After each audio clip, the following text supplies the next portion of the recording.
जय हिंद दोस्तों, आप सभी का स्वागत है आपके अपने यूट्यूब चैनल नौकरी तक पे। आज मैंने कुछ नया प्रयास किया है। शायद आप लोग का इस थंबनेल को देख के आए होंगे। इसका मतलब ये है कि जुनून से भरिए, समय बहुत कम है। इसका मतलब ये नहीं है कि आपको समय के साथ खेलना है लेकिन मैथ रीजनिंग अपने विषय वस्तु से खेलना है। चलिए इसी कड़ी में आपको मैं स्टार्ट करते। मैंने लिखा बिहार शिक्षक बाहरी संपूर्ण मैथ। इसका मतलब हुआ ये वीडियो आपको लाइव में मिलेगा। सभी लोग, मैं जानता हूँ, गुड इवनिंग गुड नाइट लिख रहे होंगे। इससे पहले सभी को जय हिंद, लॉट्स ऑफ लव, सभी को गुड इवनिंग। क्योंकि ये वीडियो आपको लाइव में दिखेगा एक्चुअली ये, लेकिन इसका कतई ये मतलब नहीं है कि आप पढ़े नहीं। जब मैं लाइव करता हूँ नोट्स बिल्कुल नहीं बनाना है, कान में लेना है। लगभग 7 से 8 प्रश्न होगा, बहुत अच्छा प्रश्न होगा। 35 से 40 मिनट का वीडियो होगा। इस फिर हम बोल रहे हैं, भागिएगा मत। आपको खुद दिखेगा कि आपका क्या लेवल है। आपका लेवल अच्छा है, इसमें कोई कतई संशय की बात नहीं है। बस उसको प्रैक्टिस कर लीजिए, ठीक है। और कोई दिक्कत? आज का क्लास में आपको जो है जीके जीएस का नहीं ले पाएंगे। आज आप यही देखिए, ठीक है, मैथ। चलिए स्टार्टिंग करते हैं। आपको क्वेश्चन का पैटर्न देखिए, आप कैसे क्या रहेगा क्वेश्चन देखिए। कैमरामैन, कोई दिक्कत क्वेश्चन में? चलिए बहुत बढ़िया। ये क्वेश्चन का पैटर्न है, आपके स्क्रीन पे देखते जाइए। और अजान का समय भी हो गया है। कुछ मुस्लिम भाई बहन इस समय, चलिए ठीक है, कोई बात नहीं है, सभी धर्म का आदर करना चाहिए। तीसरा क्वेश्चन देखिए आप, प्रतिशत लाभ हानि सबसे है। और इसी कड़ी में आपके सामने बुक भी है। बुक आप 5 ऑप्शन वाला बुक ले लीजिएगा, अच्छा रहेगा प्रैक्टिस वालों। चूंकि आप प्रैक्टिस ही करना है तो 1 to 5 के लिए ये बुक है। हिंदी भाषा इंग्लिश के लिए देख लीजिएगा, लिंक नीचे है या दुकान में ले लीजिए। पहले क्वेश्चन का पैटर्न देखिए, ये लाभ हानि का है, देखिए और झट से बनाइए, मैं बताऊंगा। ये आपको एज एंड एवरेज से क्वेश्चन है। क्वेश्चन पहले देख लीजिए। ये आपके ये भी एज से है, पिता और बेटा वाला, आयु वाला, आयु संबंधित। फिर घनाभ से प्रश्न आ गया, मेंसुरेशन से क्वेश्चन, क्षेत्र मिति से। अभी आपको हम टेलर दिखा रहे हैं, भागिएगा मत, हम फिर बोल रहे हैं। ये आपको हो गया समबाहु त्रिभुज, त्रिभुज में समबाहु समद्विबाहु और क्या क्या होता है, विषमबाहु। तो एक प्रश्न यहाँ से भी लेंगे। और 10वां आपका ये बाबा पृथ्वीराज भारती। कैसा लगा? थंबनेल बताइएगा आप लोग, ठीक है। चलिए स्टार्ट करते हैं। ओम श्री गणेशाय नमः। पहला प्रश्न पे चलते हैं। ये वीडियो अगर नहीं देखे हैं, इसको बोलते हैं बाग वाला प्रश्न। इस साइन का मतलब समझ गए ना? इस साइन का मतलब इसको क्या बोलते हैं? इसको बाग बोलते हैं। और इसका क्लास नहीं देखे हैं, इस वीडियो के नीचे में वो लिंक डाल देंगे। 15 मिनट का क्लास है, देख लीजिएगा, बन जाएगा। जो पढ़े हुए हमसे उनको बनेगा, बाद बाकी नहीं पढ़े फिर भी बनेगा। चलिए अब स्टार्टिंग करते हैं। कमेंट बंद कीजिए तो आप लोग प्लीज कमेंट नहीं कीजिएगा अभी। पढ़िए पहला क्वेश्चन, देखिए क्या बोलता है। मान लीजिए यहाँ क्या 0.16 और 6 के ऊपर में बार है। इसका मतलब थोड़ा समझ लीजिए। 0.16 के ऊपर में बार का मतलब हुआ 6 अनंत, यानी खत्म नहीं होने वाला। यही होता है बार रिकरिंग, समझ गए? इसीलिए इसको बंद करने के लिए कि ये आगा नहीं बढ़े, इसको बांधना पड़ेगा। तो 6 के बाद बढ़ रहा है 6 6 6 6, तो 6 को बांध दिए। तो बांधने का तरीका है ऊपर में बाग लगा दिए। समझ में आया? कैमरामैन आप भी बोलिए, चूंकि आप भी स्टूडेंट हैं, ठीक है। चलिए अब प्रश्न देखते हैं कैसे बनेगा। 0.16 है। अब एक को सॉल्व करते हैं, इसके बाद आपको सब बनेगा। इसको सॉल्व करने का तरीका ये हुआ, इसको सॉल्व करने का तरीका 16 है ना। दशमलव के बाद जितना संख्या है उसको लिखिए। उसको मैंने लिख दिया, जितना संख्या है। इसके बाद जिसके ऊपर में बार नहीं लगा है उसको घटा दीजिए। पहले जितना दशमलव के बाद जितना संख्या उसको लिख दीजिए, टोटल 16 का 16। इसके बाद जितना संख्या पे बार नहीं है उसको घटाइए। तो एक वाले संख्या पर नहीं है तो एक को घटाइए। यहां तक हो गया। बट्टा लगाना है, बट्टा लगाना है। इसके बाद जिस संख्या के ऊपर में बार है उतना बार 9 लिखेंगे, 9। तो 6 के ऊपर में बार है ना, इसका मतलब 1 गो अंक के ऊपर में है तो नीचा में 1 गो 9 लिख दीजिए। कोई दिक्कत? कोई दिक्कत नहीं। इसके बाद जितना संख्या पे बार नहीं है उतना बार नीचे में 0 लगाएंगे। तो 1 गो संख्या पे बार नहीं है तो 1 बार 0 लीजिए। समझ में आया? बिल्कुल, बोलिए हाँ, बोलिए ना हाँ हाँ। 16 में से 1 गया 15, बट्टा तब बट्टा, 90 तो 90। काटना मत, मत काटना, इसका बाद में फायदा दिखेगा क्यों नहीं काटे। ये वैल्यू अभी इसको मैंने सॉल्व किया, इसका वैल्यू कितना आया 15/90। तो मैं साइड में लिख लेता हूं, ठीक है, अब इसको हम मिटाते हैं। इसका स्क्रीनशॉट ले लीजिए प्लीज, ले लिए। अब हम 0.15 को भी सॉल्व करते हैं, ये आप बताइएगा प्लीज। 15 के ऊपर में बार है। सेशन अच्छा लग रहा है ना सर, क्योंकि मेहनत करते हैं साहब और आपके लिए करते हैं और जिंदगी भर करेंगे। फिर हम बोल रहे कमेंट में, अब कोई ना कोई आ गए होंगे, अरे आ गया पागल आ गया, इसको पढ़ाने नहीं आता है। तो धन्य है, आप अपना पढ़ लीजिए और प्लीज ध्यान दीजिएगा, ठीक है। जितना, अरे एक क्वेश्चन तो बनता है, बनेगा, हम नहीं बोल रहे हैं, माँ सरस्वती बुलवा रही है, क्योंकि हमको उन पे विश्वास है, हमको खुद पे भी विश्वास नहीं है। क्योंकि घमंड जो बोलते हैं स्वाभिमान हो जाना, हम है तो हम नहीं है, मैं भी हुए हैं, कौन? परम पिता परमेश्वर। तो घमंड नहीं कीजिएगा आप भी कि हमको सब आता है। अगर बीपीएससी तो चुटकी में निकाल लेंगे, बिल्कुल नहीं निकलेगा, निकलेगा, बोलना नहीं है, ठीक है। चलिए ध्यान दीजिए, कमेंट अभी मत कीजिए। 0.15 का बार, इसका मतलब समझिए। दशमलव के बाद बोलिए भैया 15 लिख दीजिए, पूरा संख्या लिख दीजिए। इसके बाद जितना संख्या पे बार नहीं है उसको घटा दीजिए, तो घटाइए। तो इक्के को संख्या पे बार नहीं है तो एक घटा दीजिए, बट्टा लगाइए, कोई दिक्कत नहीं। अब बोलिए जितना संख्या पे बार है उतना बार 9 लिखिए। तो इक्के को संख्या, वो अलग बात है कि 5 के ऊपर में बार है, तो क्या को संख्या पे बार है, तो इक्के को संख्या पे न बार है तो नीचा में 1 9। और जितना संख्या पे बार नहीं है उतना बार 0 सटा देना है।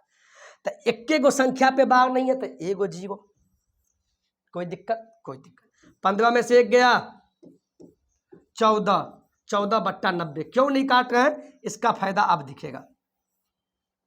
इसको भी यहां लिख दीजिए 14/90, अभी लिखते जाइए, कोई दिक्कत दोस्त?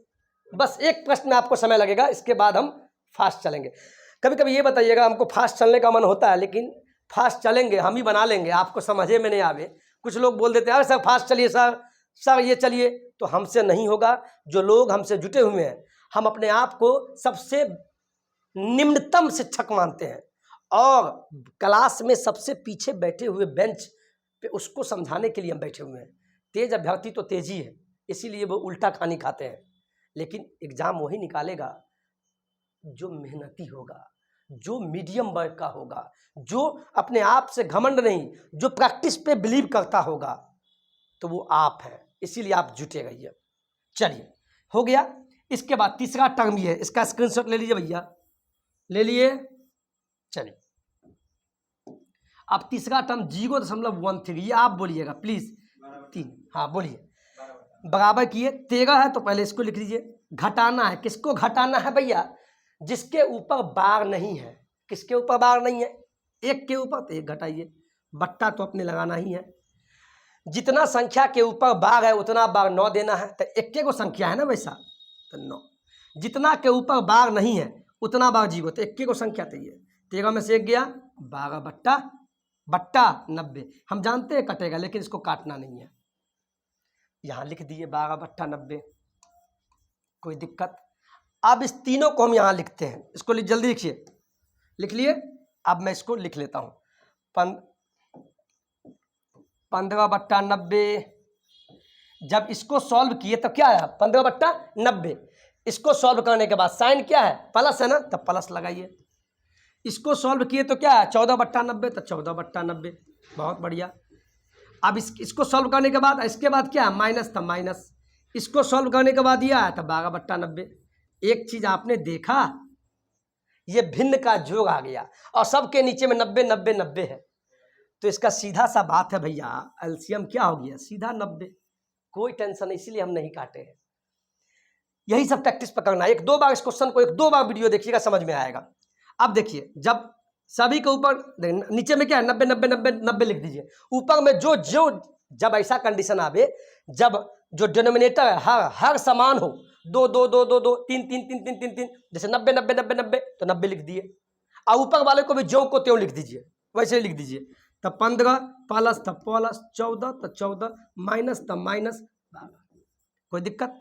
अब देखिए प्लस वाला काम कीजिए, 10 10 20 5 25 4 29, अब -12/90, ठीक है। अब 19 में से 12 गया, 9 में से 2 गया, 2 में से 1 गया, 17, 17/90, ये आपका सही जवाब हो गया ऑप्शन नंबर बी। कोई दिक्कत? हमें नहीं लगता है कोई दिक्कत हुआ होगा। अब आगे चले स्पीड में, अब बढ़ते हैं आगे। चलिए दूसरा प्रश्न देखिए, ये भी पढ़ाए हुए हैं। एलसीएम एचसीएफ का अगर वीडियो नहीं देखे तो फिर इसके नीचे मैं लिंक लगा दूंगा, ध्यान से पढ़ लीजिएगा। देखिए कितना आसान है। दो संख्याओं का महत्तम समापवर्तक 7 है, ये आपको एचसीएफ दिया हुआ है, एचसीएफ दिया हुआ है 7, जैसे बोला पहले वैसे कीजिए। उनका लघुत्तम समापवर्तक कितना, एलसीएम, एलसीएम भी दिया हुआ है कितना, 434, घबराना नहीं है। आगे देखिए, यदि इनमें से एक संख्या कोई भी एक संख्या, चूंकि ये दो संख्या का एचसीएफ है, उसी दो का एलसीएम भी है, तो उसमें से एक संख्या का वैल्यू दे दिया 14, कोई दिक्कत?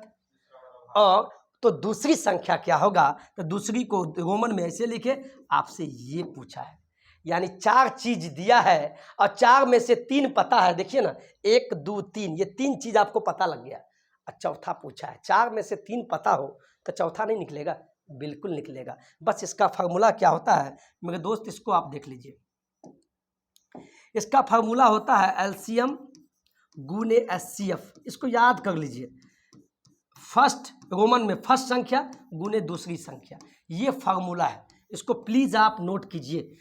एलसीएम गुने एचसीएफ बराबर फर्स्ट इंटू सेकंड, एक साइड में रखिएगा एलसीएम गुने एचसीएफ, और दूसरे साइड में पहली संख्या गुने दूसरी संख्या। 4, 1 2 3 4, 4 में से 3 पता, चौथा निकालिए। अब इसका वैल्यू देखिए आप, एलसीएम कितना है 434, तो लिख दीजिए ना, गुना तो गुना, एचसीएफ कितना है 7 है, तो 7 बराबर तब बराबर, पहली संख्या दिया हुआ है आपको 14, तो 14 गुने दूसरी निकालना है, तो दूसरी के लिए दूसरी हमको नहीं पता है। अब देखिए कटेगा तो काटिए ना, ऊपर में ही काट दिए। 7 1 7, 7 दूना 14, 2 1 2, 2 दूना 4, 2 1 2, 2 7 14, इधर बच गया 217, 217 गुने 1 217 बराबर तब बराबर, इधर कुछ नहीं, यानी इधर 1 बच गया, 1 गुने 2, यानी दूसरी संख्या, यानी दूसरी संख्या बराबर 217, आपका ऑप्शन सी। कोई दिक्कत नहीं, बस ये फार्मूला नोट कर लीजिएगा, नोट में लिखिएगा ये वाला। हम आगे बढ़े, समय नहीं लेंगे, कमेंट हम देख नहीं पा रहे, मुझे पूर्ण विश्वास है आप कमेंट करते होंगे। बहुत मन लगा के पढ़िएगा, आज के क्लास आपको अच्छा लगेगा। आगे बढ़ते हैं। ये लाभ हानि का प्रश्न आपके स्क्रीन पे, लाभ हानि नहीं पढ़े फिर इसके नीचे हम एक लिंक डाल देंगे, उस लिंक पे जाके पढ़ लीजिएगा, लेकिन पढ़िए साहब प्लीज़। एक निवेदन है, अगर शो के वीडियो देख रहे होंगे, चूंकि ये वीडियो आपको लाइव 10 साढ़े 10 बजे मिलेगा, चूंकि हम जान से उस समय डालते हैं, बोलिएगा मत, चूंकि उस समय आपको खा पी के थोड़ा सोने का समय है, तो कोशिश कीजिएगा वीडियो निकालिए, कान में लीड लगाइए और ऐसे ही सुनते हुए चलिए रोड पे, ठीक है। और आपको बस देखना है मैथ क्या है। लोग बोलता है मैथ प्रैक्टिस का चीज है, बिल्कुल सही है, लेकिन हम मैथ को पहले समझ बोलते हैं, उसको पहले सुनिए, सुनने का प्रैक्टिस कीजिए, क्वेश्चन को पढ़ने का प्रैक्टिस कीजिए, तब उसी में आपका घुसा हुआ है आंसर। देखिए कैसे, इस प्रश्न को देखिए, ये देखिए क्वेश्चन देखिए, एक दुकानदार किसी पुस्तक को 14% की हानि पर बेचता है, 14% हानि पे बेचता है। बेचना का मतलब हुआ, मान लीजिए कोई वस्तु 100 रुपया का है, यानी इस पेन को मैंने 100 रुपया पे खरीद के लाया और 14% की हानि पे बेच दिया। इसका मतलब ये हुआ 100 रुपया में लाए और 14 की हानि पर बेच दिया। इसका मतलब इस पेन को हम गधा हैं जो 86 रुपया में बेच दिए। तो 14% का लाभ का मतलब 14% हानि पर बेचने का मतलब हुआ उस पेन को उसने 86% में बेच दिया। कोई दिक्कत नहीं, जैसे बोला वैसे ही कर रहे हैं, आगे नहीं। यदि विक्रय मूल्य में 100 की वृद्धि हुई, यदि विक्रय मूल्य में 100 की वृद्धि, ये जो 100 है, जब विक्रय मूल्य में 100 की वृद्धि किए, जैसे मान लीजिए हम ही दुकानदार है, तो पहली बार जब बेचे ना तो 14% का हानि हो गया, यानी हम 86% में बेच दिए। तो हम कह रहे भैया हमसे तो गलती हो गया है, अब ऐसा गलती नहीं होगा, अब जो बेचेंगे तो 6% लाभ पे बेचेंगे, 6% की लाभ पे, यानी 100 रुपया में पेन लाए तो भैया हम 106 रुपया में तोरा बेचबो। पिछला बार हम हानि कमाए थे, अब नहीं, चूंकि हमको लाभ हानि नौकरी तक वाले सर सिखा दिए हैं, तो नौकरी तक वाले सर सिखाए हैं तो हम सहेंगे। तो 6 रुपया यानी 6 की लाभ पे, यानी 100 का वस्तु है तो 106% में बेचेंगे। समझ में आया? पहला बे नहीं पढ़े नौकरी तक वाले से, तो हम पेनवा जो है यानी दुकानदार वो बेच दिया, 86% की हानि पे बेचा। लेकिन दूसरा बार दिमाग लगाए ना, अब नहीं होगा। इसीलिए यदि विक्रय मूल्य में 100 की वृद्धि होती है तो 6% का उसको लाभ होता है। इसका मतलब 106% में बेचे। और ये कब हमको मुनाफा हुआ? ये तब मुनाफा हुआ जब हम 100 रुपया का वृद्धि कर दिए। यानी मान लीजिए सामान है 100 रुपया का, इसमें हमको और लाभ कमाना है, तो पहला बात हानि हो गया, हम कह नहीं 100 रुपया और बढ़ा देते हैं, तब पेन का कीमत हो गया 200। और जैसे ही 200 हुआ, इसका मतलब हम उसको इतना में बेचे हैं। यानी पहला बेर हानि पर बेचे, दूसरा बेर लाभ पे। इन दोनों का अंतर क्या हुआ? 86 से 106 पे आएंगे तो कितना का अंतर हो गया? 20 का, 20%। समझ में आया? पहला बेर जो हानि पे बेचे तब हम इतना में बेच दिए 86% में, लेकिन जब 6% का लाभ लिए तब इतना में बेचे। तो ये भी विक्रय मूल्य, ये भी विक्रय मूल्य, तो दोनों विक्रय मूल्य में अंतर कितना का है? देखिए ना, 106 में से 86 घटाइए ना, तब 20 आएगा। 20 आएगा ना जी। तो 20% का हमको विक्रय मूल्य में अंतर आया, लेकिन ओरिजिनल में अंतर कितना दिया है? 100 का। 100 का नहीं दिया है।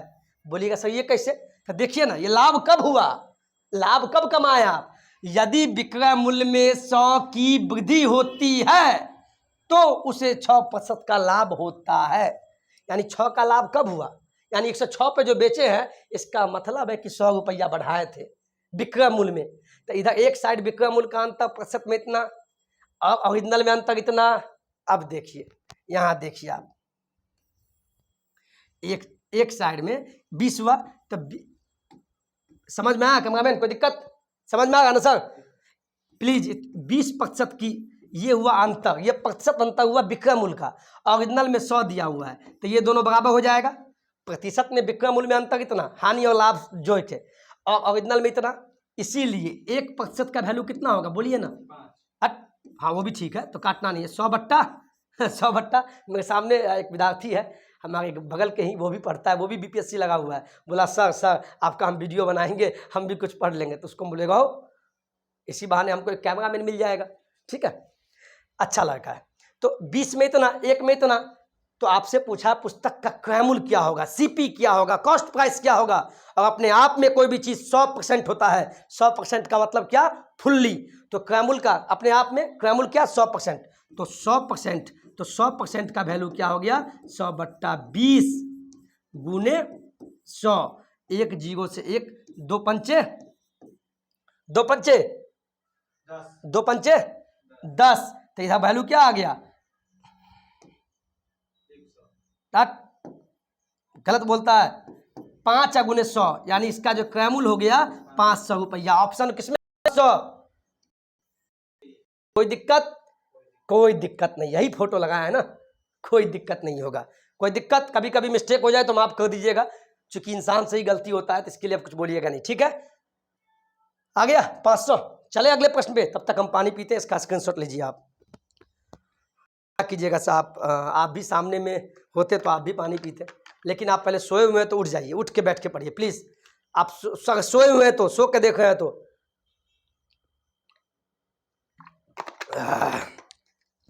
ठीक है, समझ में आ गया शंकर बाबू? चलिए अगला प्रश्न पे। हाँ, ये बीपीएससी का 1 to 5 का प्रैक्टिस सेट है, 5 ऑप्शन वाला ले लीजिएगा आप लोग। में गणित विज्ञान सब कुछ है, प्रैक्टिस के लिए, ओनली प्रैक्टिस। और दूसरा हिंदी इंग्लिश भाषा के लिए, लिंक नीचे होगा, अगर महंगा दे तो दुकान में जाकर ले लीजिएगा। और किसी भी दुकान में जाते हैं तो बोलिएगा, खासकर दरभंगा वाले बोलिएगा, या कहीं भी सर नौकरी तक वाले का मैं वीडियो देखता हूं और वही इस बुक को बताए थे तो लेने आए हैं। स्क्रीनशॉट दिखाइएगा, अगर पैसा ज़्यादा ले तो मुझे टैग कीजिएगा। ठीक है, चलिए अगला प्रश्न देखिए। ये भी एक प्रश्न है आपको लाभ हानि से, बहुत बढ़िया प्रश्न है। टाइमिंग कितना हो गया सर? वीडियो का टाइमिंग 19 मिनट हो गया है। चलिए आप 2-3 प्रश्न ले लीजिएगा। चलिए ये देखिए क्या बोलता है क्वेश्चन। वेंकट एक व्यक्ति का नाम है, उसने एक पुराना स्कूटर था चलाने वाला, उसको खरीदा। इसकी मरम्मत पर क्रय मूल्य के 10% बराबर राशि खर्च हो गया। कभी कभी कहते हैं ना कि ये पेन मैंने ले लिया, 10 रुपया का पेन लिया, लिखते लिखते ये पेन खत्म हो गया तो रिफिल लगा दिए। अब इस पेन को बेचना है, मान लीजिए रिफिल 3 रुपया का आया तो 10 रुपया में पेनों तक खरीदे हैं और 3 रुपया का रिफिल नया लगा है मान लीजिए खत्म होने के बाद, अब फिर अपने दोस्त को बेचेंगे तो इसका कीमत कितना हो गया वर्तमान में 10 और 3 13 रुपया फिलहाल मेगा कीमत हो गया। आप जो अगर मुनाफा कमाएंगे तो 1 या 2 रुपया बढ़ा के लेंगे तब ना। उसी प्रकार कि वेंकट एक पुराना स्कूटर खरीदा और इसकी मरम्मत पर उसके क्रय मूल्य का 10% के बराबर खर्च किया। इसका मतलब आगे देखिए, उसने स्कूटर को 2200 के लाभ पे बेचा, यानी 2200 का लाभ लिया। एक्चुअल में उसे 20% का लाभ हुआ, 20% का लाभ हुआ है और कीमत ओरिजिनल में ये दिया है 2200। तो उसने मरम्मत पर कितना खर्च किया, मरम्मत पर कितना खर्च किया, क्रय मूल्य नहीं पूछा है। तो चलिए पहले ही मान ले कि क्रय मूल्य मान लीजिए x है, क्रय मूल्य हमें क्रय मूल्य क्यों x माने आप देखिए। फिर पढ़िए, वेंकट ने एक पुराना स्कूटर खरीदा और इसकी मरम्मत पर क्रय मूल्य के 10% के बराबर खर्च हुआ। तो क्रय मूल्य तो पता नहीं है तो क्रय मूल्य को मैंने x मान लिया। क्रय मूल्य का मतलब गुना 10% के बराबर राशि खर्च किया। अब बहुत लोग सीधे 10% ले लेंगे, गलत।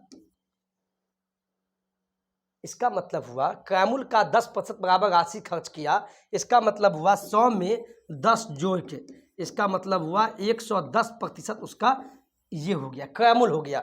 तो क्रय मूल्य का 10% बराबर राशि खर्च किया, यानी अब जो उसका क्रय मूल्य हो जाएगा वो 110% हो जाएगा। नहीं समझे आप? फिर देखिए, वेंकट ने एक पुराना स्कूटर खरीदा और इसकी मरम्मत पर क्रय मूल्य के 10% के बराबर राशि खर्च की। तो क्रय मूल्य जो भी था अगर 10% उसमें खर्च किया, इसका मतलब 100 में 10 जोड़िए तो 110% उसका क्रय मूल्य हो गया। तो अभी उसका कीमत इतना हो गया, इतना उसका कीमत हो गया, ये क्रय मूल्य हो गया उसका। क्रय मूल्य का 10% खर्च करने के बाद कीमत उसका ये हो गया। ठीक है, आगे पढ़िए। उसने स्कूटर को 2200 के लाभ पर बेचा, यदि उसे 20% का लाभ हुआ, यानी क्रय मूल्य का 20% का लाभ हुआ, 20 का लाभ हुआ, 20% का मतलब 20/100। अब आगे समझिए क्या हम बोल रहे हैं। 20% का लाभ हुआ, ये अभी क्रय मूल्य हुआ, ये पूरा चूंकि मरम्मत वाला काम भी कीजिएगा तो क्रय मूल्य में ना जुटेगा, वो भी तो क्रय मूल्य हो गया। क्रय मूल्य का 120 काहे नहीं लिए, पूछिए ना काहे नहीं लिए, इसीलिए नहीं लिए चूंकि यहां देखिए ना, उसने स्कूटर को 2200 के लाभ पर बेचा। 2200 लाभ है ना कि विक्रय मूल्य दिया है।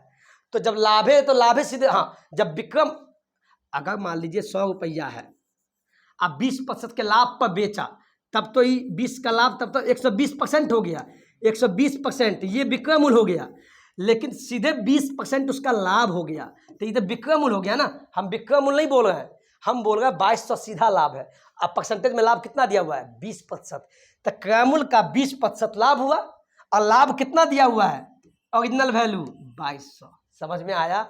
ये 2200 लाभ दिया है ना, लाभ है ना। अब प्रतिशत में लाभ सीधे 20% है। अगर ये विक्रय मूल्य का वैल्यू होता तो 100 में 20 जो होते 120% करते, लेकिन लाभ नहीं बोला है। लेकिन यहां भी समझिए, ये 10% क्यों नहीं किए, क्रय मूल्य का 10%, इसका मतलब हुआ मरम्मत भी कराएंगे तो क्रय मूल्य में ना दाम जुड़ जाएगा, इसीलिए 110%। तो क्रय मूल्य का 110% ये क्रय मूल्य हो गया, ये पूरा क्रय मूल्य, इसका 20% लाभ, और लाभ का वैल्यू ओरिजिनल में इतना दिया है। अब तब बराबर हो गया। अब मान निकलेगा ना, निकालिए। क्या कैमरामैन बाबू समझ में आ रहा है? कोई दिक्कत सब सही बोलिएगा, क्योंकि आप ही मेरे सामने बैठे हुए हैं। अब देखिए, इसको काटा पीटी कीजिए, काटा पीटी कीजिए। 2 जीरो से 2 जीरो कट गया, 11 दूना 22, अब 22, 11 दूना 22, 11 दूना 22। कोई दिक्कत? आगे बढ़िए। तो x इधर आने देंगे, बराबर तब बराबर, इधर 100 गुने 100, ऊपर कोना कोनी गुना, तो कितना हो गया 10,000। ये वैल्यू आपका x का वैल्यू आया। x मतलब ये क्रय मूल्य का वैल्यू आया, अभी मरम्मत पे नहीं आया है। ये वैल्यू आपका आ गया क्रय मूल्य का वैल्यू, यानी CP का वैल्यू आया है। आ गया। अब आगे क्या बोला, तो उसने मरम्मत पर कितना खर्च किया, मरम्मत पर कितना खर्च किया भाई, ये बताना है। तो अब हम बताते हैं ना कितना खर्च किया। अभी क्रय मूल्य आ गया तो हमको तो एक चीज पता है ना, क्रय मूल्य आया 10,000, 10,000 हमको पता है, और इसकी मरम्मत पर क्रय मूल्य के 10% के बराबर खर्च किया। तो क्रय मूल्य 10,000 और 10,000 का 10% ये हो गया आपको मरम्मत पे तो 2 जीरो से 2 जीरो यानी 1000 रुपया उसने मरम्मत पे खर्च किया। ऑप्शन आपका सही हो जाएगा बी, 1000 रुपया खर्च किया। कोई दिक्कत? कोई दिक्कत नहीं है। समझ में आया? क्वालिटी ठीक है। स्क्रीनशॉट ले लीजिए। देखिए साहब, आपको एक बार में आपके दिमाग में नहीं घुसेगा, अगर जो ऑलरेडी पहले पढ़े हुए उसको तो घुसेगा। इसमें घुसाने के लिए थोड़ा दर्द तो होगा आपको, और दर्द का सहन तो करना होगा। मात्र 1 महीना, 1 महीना में आपका बीपीएससी निकलेगा। बस आप हमसे जुटे रहिए, है ना। चलिए आगे बढ़े। छठा प्रश्न देखिए, बहुत बढ़िया प्रश्न है ये, आयु संबंधित प्रश्न है, इसलिए मैंने लिखा है संपूर्ण मैथ। 7 प्रश्न में आपका संपूर्ण मैथ ऐसा पूछेगा।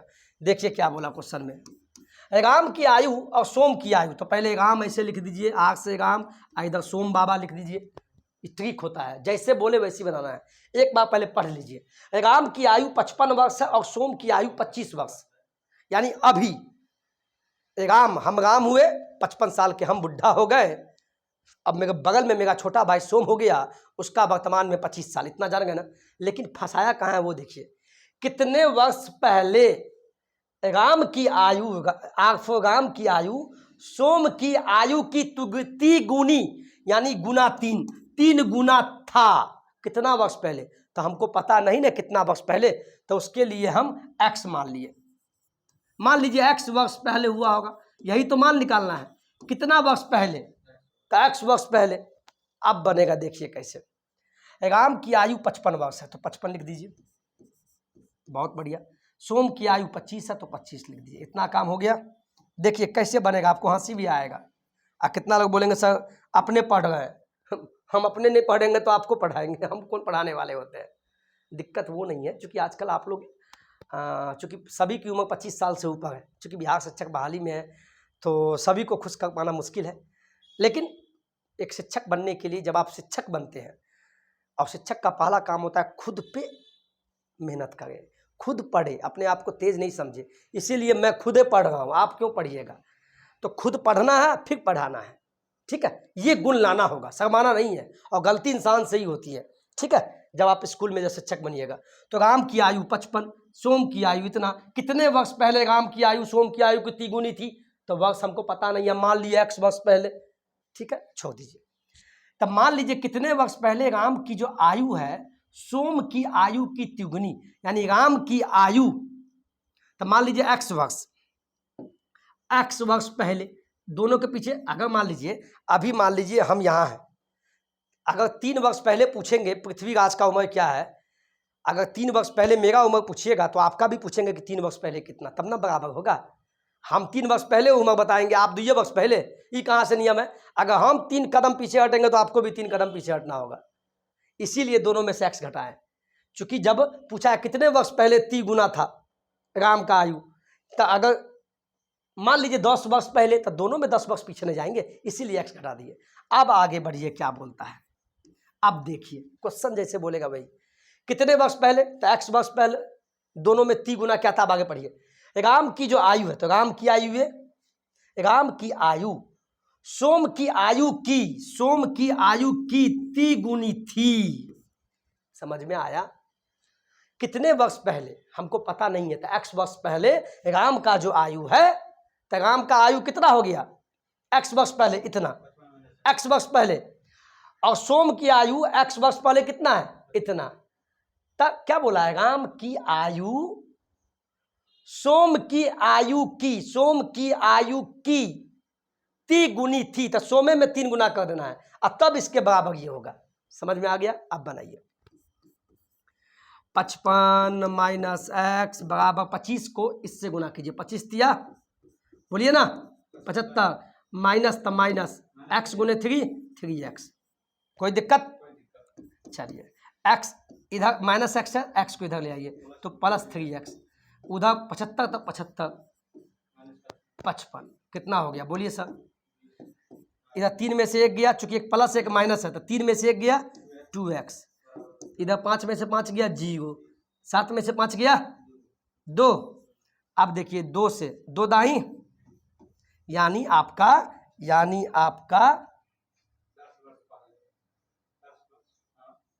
ठीक है, दिखा, यानी x का मान x का मान आ गया 10 वर्ष, यानी आपका आंसर 10 वर्ष। 10 वर्ष पहले ऑप्शन में कहीं है, ऑप्शन नंबर सी। 10 वर्ष पहले जो है, अब देखिए ना, प्रूफ कर देते हैं अभी। 10 वर्ष पहले ये जो x किसका मान आया, चूंकि माने थे, पता ही नहीं था, चूंकि वही वर्ष पूछा। 10 वर्ष पहले चेक कर लेते हैं। तो देखिए 10 वर्ष पहले राम की आयु, तो राम की आयु कितना है, 55 है ना। तो 55 में से 10 घटाइए, चूंकि 10 वर्ष पहले पूछ रहा, तो कितना हुआ, कितना, 45। ये राम की आयु हुआ, ये राम का आयु हो गया। अब 10 वर्ष पहले सोम की आयु बताइए, सोम की आयु कितना है 10 वर्ष पहले। 25 में से 10 गया, कितना हुआ, 15। 15 अगुने 3 कितना हो गया, कितने वर्ष पहले। तो राम की आयु सोम की आयु का, सोम की आयु का 3 गुनी थी। तो राम की आयु कितना है, हाँ, तो 3 गुना नहीं हो गया, ठीक तो है, बराबर नहीं हो गया। देखिए राम की आयु जो है, मान लीजिए कितने वर्ष पहले राम की जो आयु थी, तब मान लीजिए 10 वर्ष पहले, तो 10 वर्ष पहले राम की आयु कितना है, 45, चूंकि 55 में से घटा दिए। इसको पहले आप ले लीजिए, ठीक है, हम इसको करते हैं। वैसे इसका आंसर 10 होगा, फिर भी हम दिखा देते हैं। देखिए देखिए कितने वर्ष राम की आयु, तो राम की आयु अभी कितना है, 55। 10 वर्ष पहले क्या होगा, 45। ये आपको 10 वर्ष पहले है, ये राम का आयु है 10 वर्ष पहले का। अब इसका सोम की आयु कितना है 10 वर्ष पहले, सोम की आयु कितना था, 25। 25 था ना, ये वर्तमान में, तो 10 वर्ष पहले कितना होगा, कितना हो गया, कितना हो गया, 15। ये 15 किसका आया, सोम का। तो देखिए राम का आया 45 और सोम का कितना आया, 15। तो देखिए ना, कैमरा में मोबाइल बंद कीजिए आप। तो 10 वर्ष पहले 10 घटा दिए दोनों में से, तो राम का आयु 3 गुना नहीं हो गया। देखिए ना, राम की आयु सोम की आयु, तो सोम का आयु 15, 3 गुना नहीं हो गया। कोई दिक्कत, कोई दिक्कत नहीं। चलिए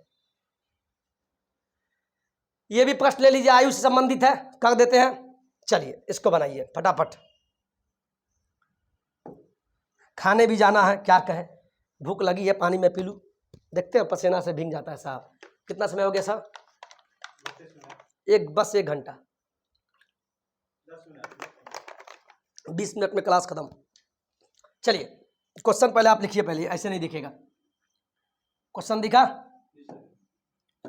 क्वेश्चन देखिए, ये भी आयु संबंधित है, बहुत आसान है। देखिए 6 वर्ष पूर्व एक पिता की आयु उसके पुत्र की तत्कालीन आयु की 6 गुनी थी। 3 वर्ष बाद, जहां पूर्ण विराम है वहां पे स्टॉप कर जाइए। 3 वर्ष बाद फिर दूसरा क्वेश्चन चालू।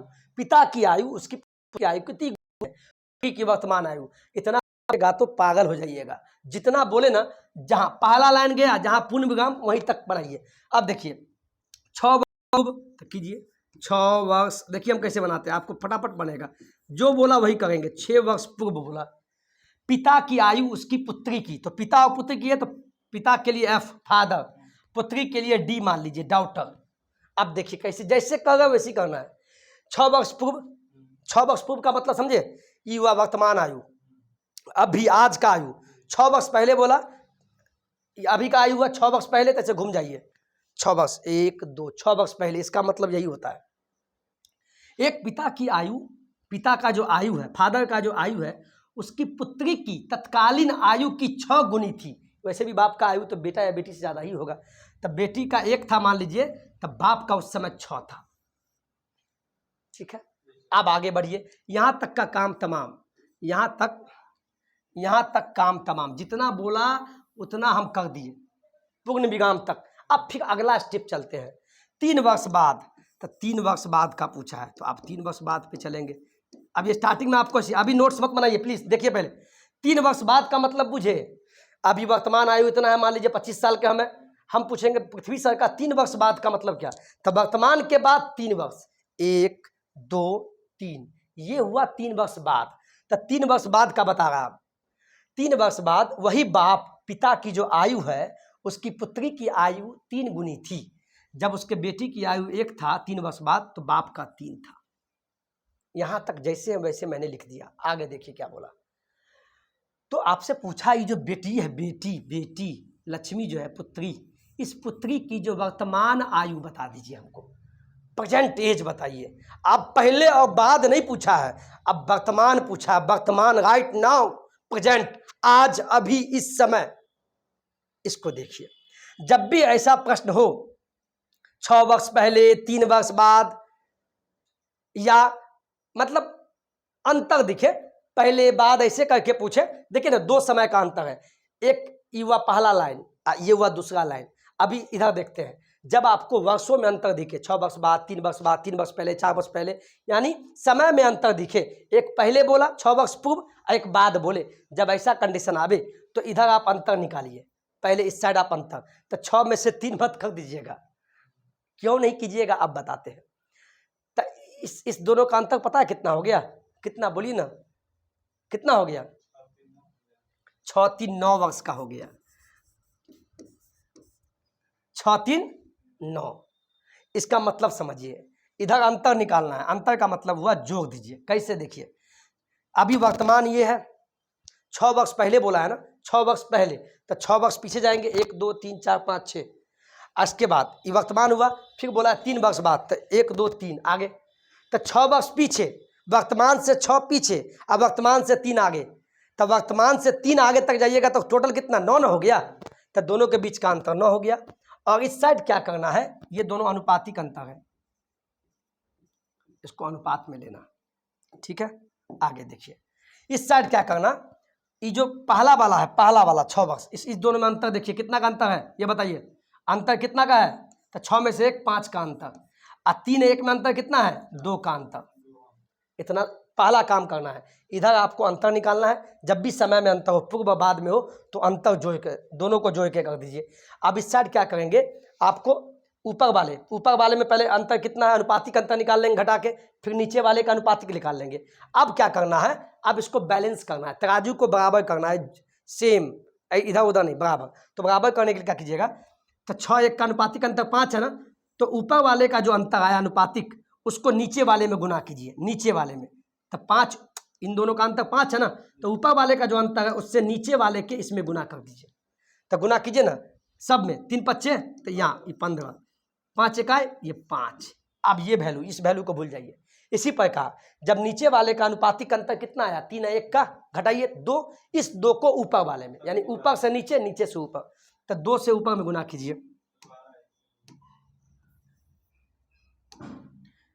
इस 2 से ऊपर में गुना कीजिए, तो 6 दूना 12, 2 1 2। अब इसको भूल जाइए और इसको भूल जाना है। अब वर्तमान में ये वैल्यू हो गया ओरिजिनल, और ये। अब देखिए क्या है, एक चीज देखिए साहब, एक चीज देखिए, आपको मजा आएगा। एक चीज देखिए, मैंने क्या बोला, अनुपातिक अंतर। अब देखिए, इधर भी अंतर निकाले, जब इससे इधर अंतर निकाले हैं तो इधर भी तो अंतर निकालेंगे। अब देखिए, अंतर समान होगा। 5 में से 2 गया 3, और 15 में से 12 गया, चूंकि अब ये वैल्यू लेना है, ये और ये, 15 में से 12 गया, यहाँ भी 3, यानी बराबर अंतर आ गया ना, 3 3। इसका मतलब हुआ,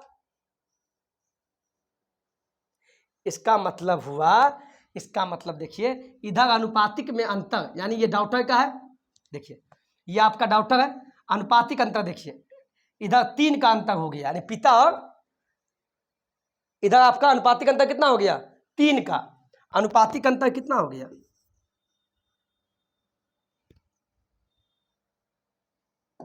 अनुपातिक अंतर हो गया 3 का अंतर। देखिए ना, 5 में से 2 3, 15 में से 3, और इधर अंतर कितना है, ये 9। समझ में आया?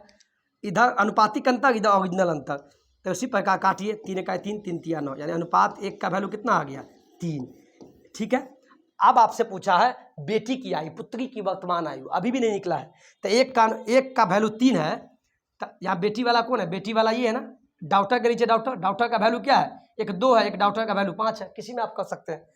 तो 1 का वैल्यू 3 है, तो 5 का वैल्यू कितना होगा, 5 तिया, चूंकि 1 का वैल्यू 3, तो 5 का वैल्यू क्या होगा, 5 तिया 15 नहीं हो जाएगा, ये 15 वर्ष आया। ये 15 वर्ष अभी ओरिजिनल अंतर नहीं, ओरिजिनल नहीं है। कितना लोग देखा फट से मार देगा, नहीं नहीं नहीं नहीं, ये नहीं करना है। ये 15 वर्ष क्या है, 3 वर्ष बाद वाला है ना, 15 वर्ष 3 वर्ष बाद, यानी अभी ये वर्तमान है, इसके 3 वर्ष बाद। तो 3 वर्ष बाद का भी आंसर आया, पुत्री का आयु। तो आपको वर्तमान पूछा है, तो 3 वर्ष घूमिए पीछे, तो 3 घटा दीजिए वर्तमान में आने के लिए, तो घटाइए। ये 3 वर्ष बाद का है ना 15, तो 3 वर्ष पहले वर्तमान आयु पूछा है, तो ये 3 वर्ष बाद का है, तो 3 वर्ष घटाइए तब ना वर्तमान पाइएगा। तो 3 वर्ष घटाइए तो क्या आ गया, 15 में 3 गया 12, ये आपका पुत्री का आयु। समझ में आया? फिर बता देते हैं। ऐसे प्रश्न में जैसे मैंने बोला वैसे लिख देना है, ऐसे ही लिखना है आपको। जब भी आपको समय पहले बाद बोले तो इधर अंतर निकालना है, जोड़ के जोड़ देना। क्यों जोड़ना है आपको मैंने बताया है, जोड़ देना। इस साइड में अनुपातिक अंतर, 6 में से 1 गया 5, 3 में से 1 गया 2, अनुपातिक अंतर निकाल लिए। नीचे वाला जो 2 आया उसको ऊपर वाले में गुना कर देना, वैल्यू लिखना है। ऊपर वाले का जो अनुपातिक अंतर आया उसको नीचे वाले में कर देना है। इसके बाद घटा देना है, घटाना है। इधर 3 आ गया बेटी, 3 आया, इधर अनुपातिक अंतर भी 3 आया, दोनों बगल 3 3 बराबर आना चाहिए। तो अनुपात में 3 अंतर हुआ और इधर वर्षों में अंतर 3, यानी दोनों का अंतर है 3 बराबर ये, तो 1 का वैल्यू इतना। ये 3 वर्ष बाद का, कुछ लड़का इसको भी निकाल सकते हैं 6 वर्ष पूर्व, तो बेटी का आयु 6 वर्ष पूर्व उससे भी आ जाएगा। करके देखिए ना, 6 वर्ष पूर्व क्या है 2 है, 2 है ना, तो वर्तमान में कितना होगा, तो इसका 2 है, तो 2 तिया 6, वर्तमान में आने के लिए 12 हुआ, तो आ गया 12। ऐसे भी हो जाएगा, कोई दिक्कत नहीं। चलिए आगे बढ़ते हैं। ये देखिए घनाभ का प्रश्न है। घनाभ आप पढ़े होंगे ना, घनाभ बचपन में कि नहीं पढ़े? कैसा है घनाभ? अच्छा है। ये घनाभ हो गया। लंबाई, इसमें क्या क्या होता है, लंबाई, ब्रीथ और हाइट, लंबाई, चौड़ाई और ऊंचाई होता है। ऐसे प्रश्न को बनाने की देखिए, ये आप बनाइए, घर से बनाइएगा आप। 18.5 सेंटीमीटर गुने 12.5 सेंटीमीटर गुने 10 सेंटीमीटर बिमाओं वाले एक घनाभ को सभी तरफ से पेंट किया जाना है, तो पेंट किए जाने वाले भाग का क्षेत्रफल क्या होगा, यानी संपूर्ण पृष्ठ क्षेत्रफल पूछा है। घनाभ, आपका घर भी तो घनाभ है और पूरे जगह पेंटिंग करना है, ऊपर नीचे सब। तो इसका मतलब हुआ आपसे बोला है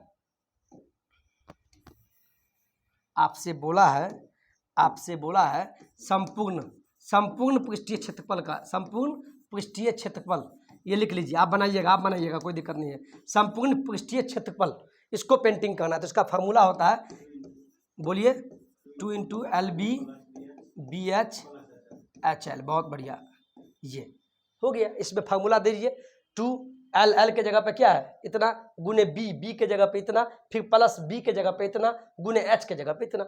जो सॉल्व करके होगा मांग लीजिएगा, आप बनाइएगा, ठीक है। चलिए स्क्रीनशॉट लीजिए ये फार्मूला। 9वां प्रश्न देख लीजिए, ये भी बहुत आसान है। प्रत्येक 14 सेंटीमीटर लंबाई, यानी आपका भुजा दे दिया है, भुजा कितना है भाई, 14 सेंटीमीटर दिया हुआ है, कोई दिक्कत। भुजा वाले एक समबाहु त्रिभुज का क्षेत्रफल ज्ञात कीजिए। समबाहु त्रिभुज का क्षेत्रफल क्या होता है, √3/4 गुने भुजा स्क्वायर, ये फार्मूला है। आप बना लीजिएगा ना, √3/4 बन जाएगा, भुजा के जगह पे इतना 14 का स्क्वायर कीजिए, जो मान आएगा कर लीजिएगा। अच्छा लगा? आसान नहीं है, आसान आपको लग रहा है क्योंकि आप पढ़े लिखे हैं। 10वां देखिए, खत्म। आज की क्लास यहीं पेंडिंग करते हैं। सभी को ढेर सारा प्यार। वीडियो अच्छा लगा हो तो इस पसीना का महत्व समझते हुए आप भी पढ़िए और दोस्तों के बीच शेयर कर दीजिएगा। 1 मिनट कैमरामैन क्लिक मत कीजिए, वो क्लिक करने पे लगा हुआ है कि जल्दी कट कर दे। अभी आपसे बात कर लेते 2 मिनट। मुझे पता है कमेंट है, कमेंट में नहीं देख पा रहा हूँ, इसके लिए क्षमा चाहेंगे। क्योंकि मेरे पास सिस्टम नहीं है कि मैं लाइव में आऊँ। लाइव में आता हूँ तो वीडियो क्वालिटी ठीक नहीं आएगा, क्योंकि बड़े बड़े यूट्यूबर क्या है 10-2 लाख का कैमरा लगा होता है, OBS कंप्यूटर, हम एक मोबाइल से शूट करते हैं, इसीलिए माफ़ कीजिएगा। सेशन अच्छा लगा हो तो वीडियो के एक सेशन को लाइक कर दीजिएगा, सब्सक्राइब कर लीजिएगा, बेल आइकन दबा लीजिएगा। जो वीडियो आपको समझ नहीं आवे तो उस वीडियो के नीचे में लिंक है, उस लिंक पे क्लिक करके उस वीडियो को देख लीजिएगा। आज के वीडियो में इतना ही। जय हिंद, जय भारत, लॉट्स ऑफ लव।